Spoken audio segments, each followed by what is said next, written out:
In the heart of Lagos, Joy, a humble housemaid, toils to save her sick mother, only to be shattered by a cruel lie that strips her of everything: her job, her dignity, her hope.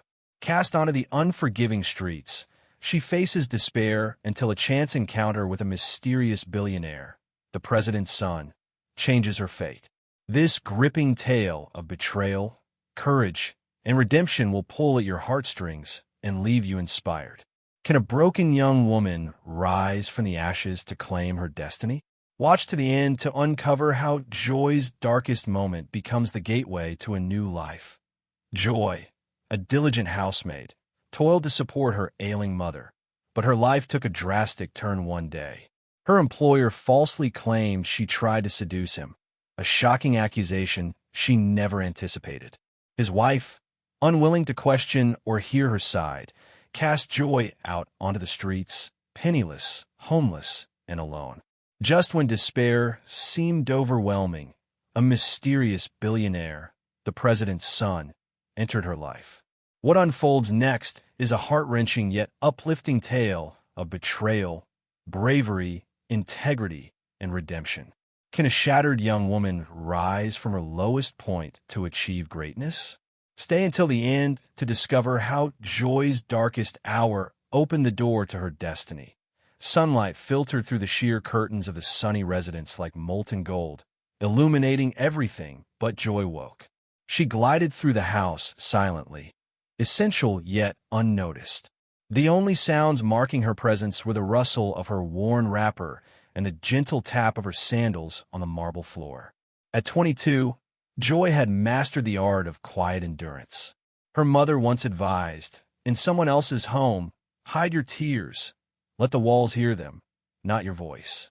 So, she kept her sorrows silent every day. The sunny residence, a duplex in a serene Festac, Lagos estate, had cream-colored walls, pristine floors, and imported furnishings, yet the atmosphere was heavy with tension and unspoken secrets. Joy had been employed there for 10 months, rising before dawn to tidy the children's rooms, iron school uniforms, prepare oats for young Farah and her brother Daniel, wash Agnes' clothes, and ensure the water tank stayed full. Agnes, the stern lady of the house, was a disciplined banker with a cutting tongue and high heels. She was seldom home, leaving before dawn and returning late at night, rarely acknowledging Joy except to hand her a grocery list or reprimand her for minor oversights, like not heating the stew. Femi, Agnes' husband, was always present. He claimed to run a drop-shipping business online, managing vendors, but Joy noticed he spent more time idling than working. He lounged in his upstairs study, laptop open, juice in hand, his gaze often straying to her. Initially, Joy thought his attention was innocent, perhaps an appreciation of her diligence in cleaning windows or folding laundry. But it wasn't admiration, it was desire. She sensed it in his lingering looks and the pretext he used to summon her upstairs. "Joy, we're out of air freshener." Or, "Joy, my charger's broken." One unforgettable afternoon, as she bent to clean the base of a bookshelf in the hallway, Femi's voice startled her. "You move like a river, Joy, graceful and fluid." She froze, dropping her sponge. "I mean," he continued, "you're too lovely to be just a maid, you know." Joy stayed silent, retrieved her sponge, and left, her heart racing so loudly she feared he'd hear it. From then on, she avoided being alone with him, keeping her eyes down, her wrapper secure, and her blouse high, but Femi grew bolder with his words, looks, and veiled threats. The worst part was his transformation when Agnes returned home. He became harsh and critical. "Joy, can't you sweep properly?" Or, "Joy, this food is bland again." In his wife's presence, he acted as if Joy's existence irritated him. Agnes remained oblivious, which frightened Joy most. Madame Agnes trusted Femi completely, once saying, "My Femi may be idle, but he's faithful. He despises other women's advances." Joy overheard this while serving dinner, nearly dropping the okra soup bowl. That night, in her small room in the boys' quarters, Joy watched the ceiling fan spin, mirroring her swirling thoughts. Should I tell her? Should I take the risk? What if she doesn't believe me? She thought of her mother. Mama woke, bedridden in equiolobia with diabetes-swollen feet. Joy's last paycheck had bought her insulin. She had no savings or fallback. Losing this job could mean her mother's death. She wept silently into her pillow, considered writing a letter, but recalled her mother's words. Let the walls hear. As days passed, Femi's advances grew more oppressive. His whispers grew softer, his stares more intrusive, and Joy's silence deepened. She treaded carefully, praying for the courage to speak or for a miracle to save her point one morning. Joy was up early in the kitchen, the kettle humming as she prepared breakfast with familiar ease, frying eggs, buttering bread, pouring tea. But her heart was heavy. The house was now a map of unwanted memories. The staircase corridor where Femi whispered something crude, the playroom hallway where he brushed against her and feigned an accident. Joy felt trapped in the very place she maintained. Setting the breakfast tray on the dining table, she felt his gaze again. Femi stood by the living room window, arms crossed, staring silently. His intense look made her skin crawl. She turned away quickly. "Good morning, sir," she murmured. He didn't reply, just kept watching until she retreated to the kitchen. Her heart pounded. Pretending normalcy was increasingly difficult. Washing dishes, once soothing, now felt punitive. Even the children noticed her change. "Joy, why are you always sad?" Farah asked while Joy braided her hair. Joy forced a smile. "Just tired, my dear." But it was more than fatigue. It was fear, simmering like water in an uncovered pot. That day, Femi summoned her to his study. Her feet resisted, but she couldn't refuse. She knocked softly. "Come in," he said. She entered cautiously. Femi sat at his desk, typing, not looking up. "Clean the bottom drawer. Something spilled," he instructed. She nodded, crouched, and opened the drawer. It was empty. "There's no spill, sir," she said, still kneeling. Turning, she saw him standing close behind her, eyes on her blouse, breathing heavily. Joy stood swiftly, fear surging.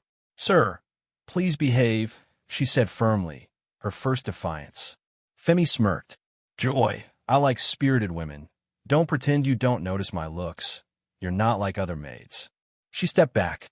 "If you don't stop, I'll tell your wife." His face hardened. The smirk vanished. "Tell Agnes," he said slowly, "that I'm pursuing a maid? Will she believe you?" "I'll tell her anyway," Joy said, voice trembling but resolute. He laughed coldly, chilling her. "Then prepare to leave this house in disgrace. I'll ruin your reputation, Joy. I'll make her think you chased me, and she'll believe me." Joy fled the room, hands shaking, and spent the day in silence, eyes red from suppressed tears. She didn't eat or hum her usual hymns while washing dishes. Her mind raced. Will Madame Agnes believe me? Should I speak before Femi lies? Or stay silent and endure? But silence had already cost her dearly. That night, on her bed's edge, staring at the wall, her small room felt suffocating. The slow ceiling fan mirrored her weary spirit. She thought of her mother, Mama Woke, who raised her with love and struggle, teaching her dignity's value over wealth. What dignity remained? Joy reached for her phone, hovering over her mother's number, wanting to pour out her heart and cry like a child, but stopped. It would only worry her mother, who was helpless in her sickbed. Silent tears fell. The next morning, Joy dressed deliberately, choosing a high-neck blouse and tightly wrapped scarf. In the mirror, her tired eyes held a spark of determination. Carrying the breakfast tray to the living room, she saw Madame Agnes on the couch, an unusual sight so early. Joy's heart raced. Perhaps now was the time to speak. But before she could, Femi entered, holding tea, his face grave. "Agnes," he said softly, "I need to tell you something serious." Agnes looked up. "What's that?" Femi sighed, glancing at Joy with feigned pain. "It's about Joy. She's been acting oddly. I didn't want to shame her, but she's been trying to seduce me." Joy gasped. "That's a lot." Silence. Agnes snapped, standing. "How dare you interrupt a man?" Joy's chest tightened. "Madam, he's lying. He's the one who—" "Enough," Agnes cut in. "I know my husband. He'd never stoop so low. Why didn't you speak earlier? Now you're covering your tracks." Joy's throat closed. Her lips shook. "I was afraid, madam. I knew no one would believe me." "You're right about that," Agnes said icily. "No one will." She signaled the guards. "Remove this girl from my house. Let her take her shame with her." Joy fell to her knees. "Please, madam, my mother is sick. I have nowhere to go." But Agnes turned away, and Femi watched, triumphant. The guards dragged Joy out like a thief, tossing her bag. Outside as the gates slammed shut. Barefoot, humiliated, and heartbroken, Joy stood in the street, her cries echoing to an unresponsive sky. As the sunny gate clanged shut, a rising wind surrounded Joy. She stood under a dim streetlight, her small bag at her feet, hands trembling, tears staining her face as she stared at the house where she'd given 10 months of silent toil. Now, she was merely a discarded blemish, frozen for minutes. Her mind struggled to process the betrayal. Agnes's words, "Take your shame and go," and Femi's smug silence stung deeply. Her breath came in gasps, but only betrayal filled her lungs. She bent, lifted her bag, and stepped into the night.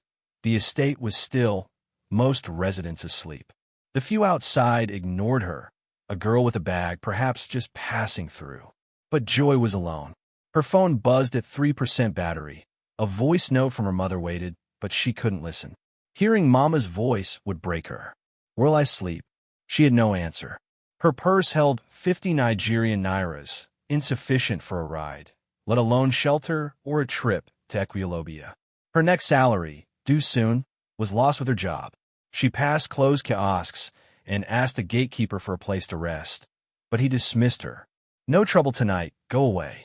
Joy walked onto the Estate Junction's main road. Cars sped by, the air thick with dust and smoke. Neon signs flickered over locked shops. She found an abandoned store with a half-open shutter, reeking of rust and decay, but it was dry. She set her bag down, leaned against the wall, wrapped her wrapper tightly, and sat.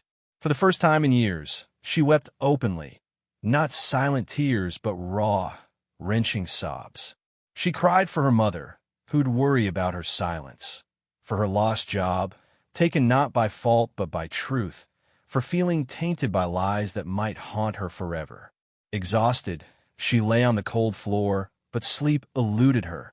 The night fragmented. She dozed briefly, woken by shouts, passing buses, or her name echoing in dreams. By 5 a.m., Lagos stirred, traders called, a cigarette's match flared, boys laughed as they ran past. Joy rose, aching and swollen-eyed, dusted her skirt, grabbed her bag, and stepped into the dawn. With no plan or destination, a voice within urged, "Keep moving." So she walked. Heading toward mile 2, she hoped for a bus park, perhaps to beg a ride to Equiolobia or call her mother. She'd confess everything, cry, and maybe find strength in Mama's prayers. Weak from hunger, her clothes dusty, her face heavy with the previous night's weight, she felt invisible in the bustling city until she wasn't. Lost in painful thoughts, eyes blurred from sleeplessness, she stepped into a service lane. A screeching SUV swerved, missing her narrowly. The driver leapt out, shouting, "Are you mad?" Joy froze, head bowed, too weak to respond. "Do you want to die? Are you blind?" he yelled, approaching. But her face stopped him. Anger softened as he saw her dusty wrapper, small bag, and tear-streaked cheeks. Her trembling hands and dried tears spoke volumes. "Are you okay?" he asked gently. Joy looked up, meeting his eyes for the first time in hours, whispering, "No, I'm not okay." His expression softened further. Tall, with neat hair, pressed clothes, and dusty, expensive shoes, he seemed out of place here, more suited to chauffeurs than street dust. He stepped closer cautiously. "What happened to you?" he asked kindly. Joy tried to speak, but her dry throat and reeling mind failed her. She looked at her worn bag and sandals, hands clutching the strap. He noticed her shaking fingers and hunched shoulders, signs of prolonged self-protection. Exhaling softly, he looked around at the waking city, honking cars, shouting hawkers, but saw only her. "Come," he said softly. "There's a cafe nearby. You need water, maybe food." Joy hesitated, wary of men after Femi. But he didn't push, didn't touch her, just waited. Her aching legs, dizzy head, and empty stomach urged her to nod.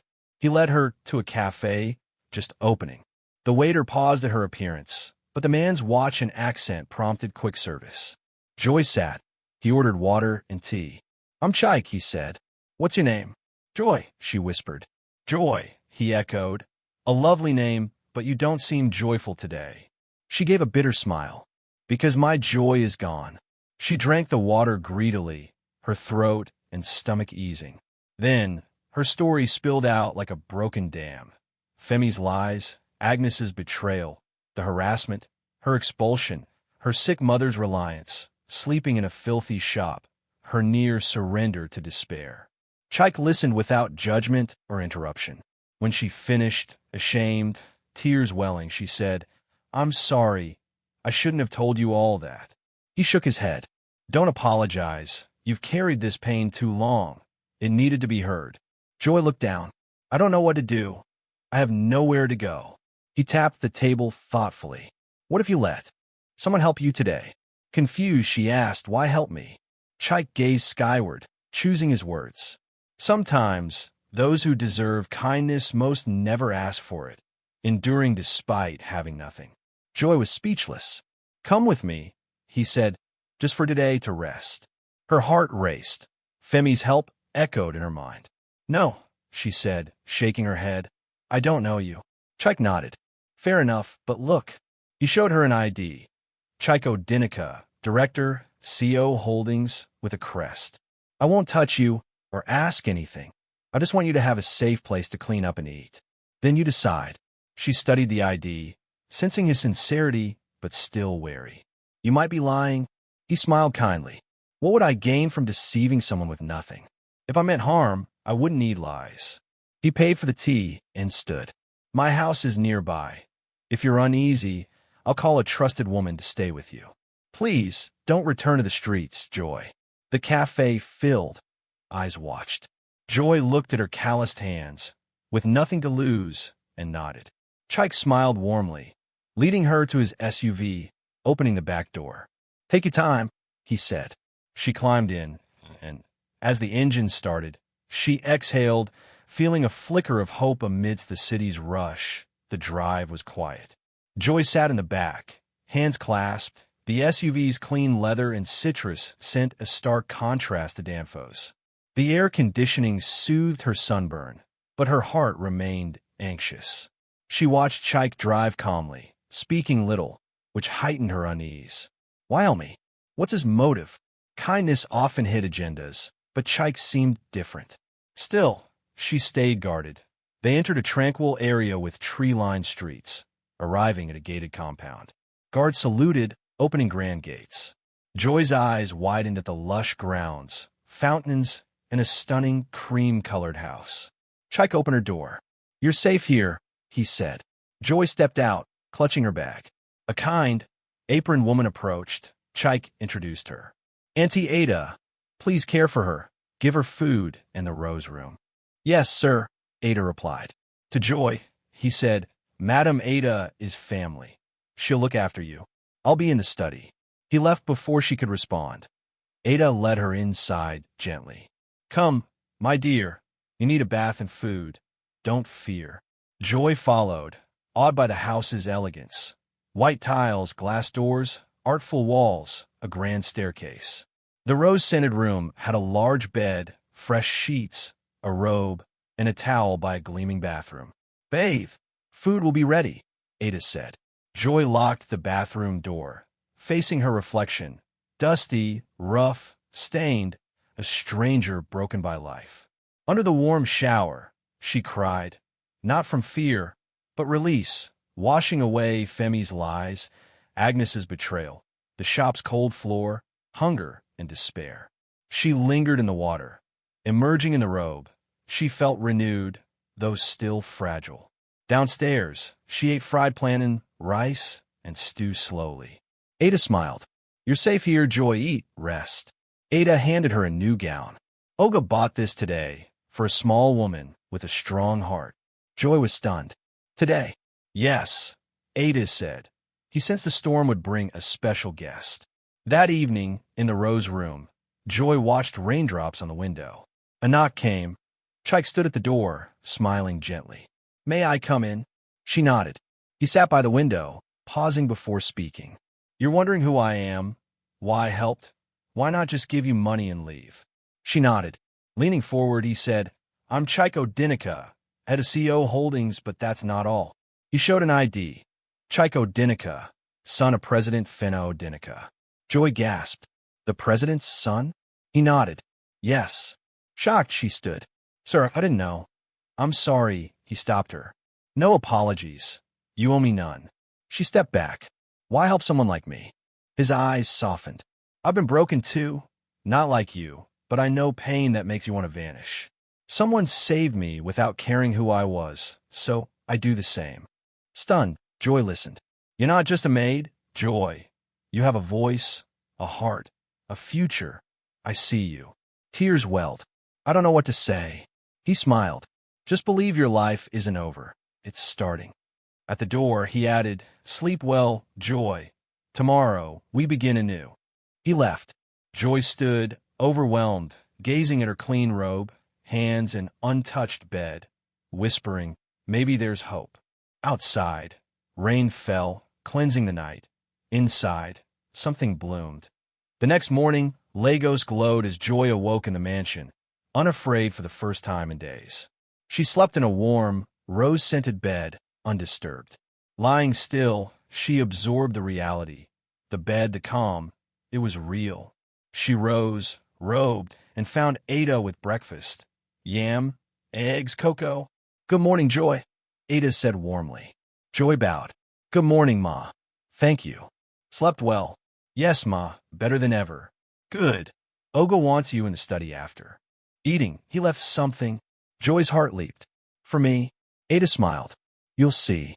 In a peach dress from Ada, hair neat, face refreshed, Joy approached the study. Chike stood by the window, turning to smile. "Morning," he said. "Good morning, sir." "No, sir, just Chike," he said, gesturing to his seat. He handed her a folder. "Look at this." Inside were documents. A business registration for Joyful Bites Catering and Events Limited, a bank account in her name, and a land agreement for a souvenir shop. Joy gasped. "I don't understand." "Chike, Saturday. You said yesterday you dreamed of a food business." Her jaw dropped. "Just yesterday?" He smiled. "That's enough." Speechless, Joy listened. "I arranged this morning," Chike said. "There's 100,000 Nigerian nairas in the account, and a consultant for 3 months to guide you on menus, pricing, hiring, permits." Joy's eyes widened. "Nigerian naira 100,000. He nodded. "Chike," she whispered, hands shaking. "I can't thank you enough. It's too much." He shook his head. "It's just the start. Your past was unfair, but your future needn't be. You're stronger than that pain." Tears formed. "No one's done this for me." He gave her a velvet box. "Open it," he said. Inside was a silver dove pendant, free and graceful. He fastened it around her neck. "This dove means hope, peace, freedom. Let it remind you your story began on that road." She sobbed, not from pain but kindness, clutching the pendant as tears of relief fell. Chike waited silently. Her eyes glowed. "It feels like a dream," she whispered. "It's not," he said. "This is your life now. Build it, guard it. Remember your strength." Still awed, Joy asked, "Why me, Chike?" "Thoughtful," he replied. "Years ago, I faced dark times. People assume a president's son has it easy, but I've known pain. A stranger helped me without knowing my status, so I vowed to help others in need." Joy hung on his words. "She didn't care if I was rich. She gave me a chance. I wanted that for you. The world was cruel, but it doesn't have to stay that way." Overwhelmed, Joy whispered, "Thank you." He smiled. "Just promise to rise and help another someday." She nodded. "I promise." Chike stood. "Tomorrow, a driver takes you to your shop. You'll meet the consultant for equipment and branding. I'll be abroad for weeks, but watching from afar." Joy stood, anxious. "Will I see you again?" He smiled. "When the time's right, yes. Our story's not done." He left her with the pendant, folder, and a new path. That night, Joy stood by the window, stars above, the pendant's cool metal a promise. No longer a broken maid. She was reborn. Though tomorrow was uncertain, she knew she'd never be the same. 3 weeks later, in Surelier, Joy watched her shop's sign rise. Joyful bites, homemade goodness, heart-made dreams. Sun warmed her skin, children's laughter echoed. Touching her dove pendant, she felt transformed. Inside, 2 hired girls, former maids with painful pasts, cleaned tables. Another learned her pepper sauce recipe. They had hope, sparked by Chike. He'd left Lagos after setting her up, with no contacts since. His card rested in her Bible, cherished. She thought of him daily, wondering if he'd return or vanish like a quiet miracle. That evening, sipping Zobo in her modest apartment, Joy paused a news headline. President Sun Chike Odinika launches multi-million-dollar tech hub in Dubai. Clicking, she saw him in a suit, shaking hands amid flashing cameras. Her heart raced. He was truly a prince. Tears of awe fell. He'd sat with her, listened, restored her dignity. Overwhelmed, she closed the screen, the pendant heavy with memory. 2 days later, a letter arrived at her shop. Her name in neat handwriting. No sender. Trembling, she read, Joy, you've likely seen the news. I said I'd watch from afar. You've exceeded my hopes, building not just a business but lives. No thanks needed. This was about your strength. The dove is a promise of peace. I'll return when you least expect, as a friend. Keep flying. Chike. Smiling through tears, Joy held the letter. Not all stories end in romance. Some princes give wings and watch you soar. Outside, a barefoot girl with oranges passed, eyes low. Joy called, Sister, hungry? Surprised, the girl nodded. Come in, Joy said, you're safe. As the door closed, the dove pendant gleamed. Hope had found a home. This tale shows status doesn't define worth. Transformations often rise from pain.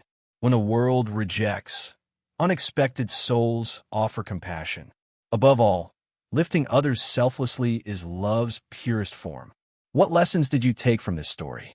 Share in the comments. I'd love to hear. Another moral tale is coming soon, so subscribe and turn on notifications to catch it first. If you love this, like and share with loved ones. Thank you for watching. God bless.